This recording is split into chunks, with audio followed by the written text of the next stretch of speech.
And again, yo classroom lads. Good evening. 36 hours out from the HSC. I'm giving you some extra help. So, as well as accompanying this little mini Miss Barrett-Brown chat, there will be a series of notes that will support you as well. I'm going to talk about the dot point, which is the political and religious significance of the building program in New Kingdom Egypt till the death of Thutmose IV. I want you to realise that information that you use for this particular dot point, you can use for other dot points. So the information that you've got here would be particularly relevant for the dot point, which is the achievements of the various pharaohs, Thutmose I, Thutmose III. Because clearly their building program was one of the most significant things they did. So use the information here if you get a different kind of question. It also works for imperialism because one aspect of the building program is border control and control of Nubia. So that works there. And it also works a little bit for warrior pharaoh, and it touches on some other things. So remember, the information that I'm giving you here can be used across the other dot points. You've got to get that in your head all the time, that there is this crossover between the various dot points. First things first, if you get a question on this, the biggest thing you've got to say is you can't have a building program unless you have a stable and well-off society. Prior to Amos, building programs have pretty much stopped. We know this from the funerary monuments at Abydos. They were nowhere near as good as they'd been before. Karnak was small and insignificant. The money wasn't there because half the country was ruled by the Hyksos who were claiming taxes. Money was being used in warfare, etc., etc. So one of the main significant features of a building program is it is representative of a stable and economically sound country. You can always say that. But then I want you to think about 5 main dot points. I have them written down. That's why I'm looking to my side. So the 5 main dot points I want you to think about are the ideology of kingship and self-promotion. I'm saying that as one. You could do a whole paragraph on that. The second one is the border protection and control of Nubia. The building program specifically defines the increasing movement into Nubia, and one of the first things that starts to be built is a fort in Buhan, which is about a way of we build a fort, we put a force in there, that force will therefore be able to maintain control over Nubia. The third one is the promotion of other cults and the cult of Amun. You know the cult of Amun. You know everything about it that's part of this particular unit. But the building program can, of course, be specifically linked to it. The fourth one, royal ancestor worship. If you're a good pharaoh, you'd show your allegiance to your ancestors. You connect yourself with your ancestors because they're fairly important, and therefore your building program reflects that connection. And the fifth and last one is the royal mortuary cult, or preparing for the afterlife. And that's clear because a huge amount of the building is associated with tombs and the mortuary temples. So let's just go over them one by one. The ideology of kingship and self-promotion is an essential part of what the pharaohs are doing in the 18th dynasty. Part of this ideology of kingship, of course, is the warrior pharaoh. This is how you can sort of link it with the building program. But as well, another critical part of the ideology of kingship that evolves throughout the course of the 18th dynasty is that connection with the divine father Amun. So the building program reinforces that connection. So the other thing it does is it also reinforces the cult of the warrior pharaoh. So those 3 elements, that we are stronger, we are representing the God, and that this is part of what we do in terms of Mat. That all comes together in the ideology of kingship, and then it's reflected in the various monuments. So, for example, temple walls and obelisks were used to justify these claims. The obelisks of Thutmose I, Hatshepsut, and Thutmose III are specific examples of the ideology of kinship being reflected in the buildings. And in this case, what those obelisks, those huge things that they've created are saying, we are such a great king, we can build this. In order to be able to build this, we have to muster the resources. We have to find a way to move the thing. We have to find a way to erect the thing. That's why Hatshepsut has it decorated on her walls at Deir el-Bahari, because the obelisks are a symbol of the power of the king. But as well, if you look at those obelisks, what do they say on them?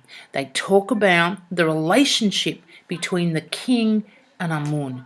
So this is part, in this case, of the ideology of kingship. We are king because we are connected to the divine Amun. We aren't just the pharaoh. He is our father. And so this is part of the ideology of kinship. And then you take it the next step, and what the building does is say, not only am I the son of Amun and therefore I should be pharaoh, but hey, look what I do. So then we're going to have Thutmose III creating his festival hall. And then we're going to have Thutmose III writing all the 17 campaigns of Syria-Palestine in his annals on the walls of Karnak, because building becomes a form of self-promotion. You can't go past Hatshepsut when you talk about this. Everything that is validating her reign is on her building program at Deir el-Bahari. Also linked to the idea of kingship is the idea of Mat. Okay, if you are a good king, you restore Mat, and that's reflected in the restoration of the temples. Amos says it. I'm rebuilding the temples. Hatshepsut says it. I am rebuilding the temples, because in each case, the building program is linked to Mat and the establishment of this stability and harmony in society. Okay, that's the first point. The ideology of kingship and self-promotion. The second point is border control and control of Nubia. So right from the start, we have, as I said, the fort of Buhan being rebuilt and extended. And as imperialism marches on, and this is how we link it to imperialism, we see buildings from the pharaohs extend all the way into Nubia. And at first they're forts. They're about maintaining control, about ensuring that, the Nubians aren't going to rise up and fight back. But then you see the Egyptianization of Nubia. And so we see that with not just temples, but now we start to have, not just forts, now we start to have temples. So here we have the propagation of the Egyptian faith being established all the way through, all the way down to Gebel Barkal. And Thutmose III puts one of his most famous stelas at Gebel Barkal. So we've got this link between building and the control of Nubia. Okay? That's point 2. Point 3, the promotion of other cults and Amun, and simply have a list of the temples that they started to rebuild. Every pharaoh built temples to a variety of gods. Some of the ones that they really focused on were Montu, which is really interesting because Montu is the god of war. So the fact that some pharaohs were building temples to Montu is, I think, very significant in an era when the warrior pharaoh is being developed. The other one who gets a whole bunch of temples is Hathor, not just from Hatshepsut, but there are a number of pharaohs who build temples to Hathor. And I wonder if that is also important in an era when we know how important the queens are. So there's a little link thing that you can go there with the queens. But it's not just those two. There's temples to Anubis, there's temples to Re, there's temples to Isis. And in the notes that I've given you a list of the various temples that are being built. Okay. Again, you can link the building of the temples to the concept of Mat. But of course, the big winner in the Thutmoseid dynasty is Karnak. You know it. Before before Amos and his followers came in, Karnak was a small local area, And then it just became bigger and bigger and bigger. And every single pharaoh contributes significantly to the development of Karnak. They build new courts. Thutmose I builds the hypostyle court. Several of them build pylons so that they're creating this sense of drama, this sense of gateways into Karnak. A number of them build bark shrines. Amenhotep I and Hatshepsut both build bark shrines, which is specifically to allow for the development of festivals that related to Amun. Hatshepsut is going to build kiosks all the way between Karnak and Luxor as part of the beautiful the Opet festival. So, of course, you can just talk over and over again about how the building programs were directly linked to expanding the cult of Amun. And you know that because you can go back to your assessment task and tie it in with that. Royal ancestor worship. If you can link yourself to your ancestors, then you're legitimizing your reign. If your ancestors did something glorious, by linking yourself with them, then you're also getting some of the reflected glory. So we have this constant building within the period of the New Kingdom where there's either acknowledgement of previous buildings, such as Amenhotep's bark shrine was a copy of a bark shrine from Sensurit, or there's specific honouring of the various predecessors. And the one who does this most is Hatshepsut. She's going to build a chapel to Thutmose I in Deir el-Bahari. She extends her tomb and attempts to move his sarcophagus to her tomb. Again, an acknowledgement of ancestor worship. There's stuff that Thutmose III does that acknowledges both Thutmose I and Thutmose II in terms of his building. Ahmose builds the cenotaph and the mortuary temple for his grandmother Tetisheri. So this sense of royal ancestor worship is a prompt behind a large amount of the buildings. And the last thing, of course, which is a religious element, the religious significance of the building programs, is it's a direct reflection of the belief in the afterlife and the royal mortuary cult.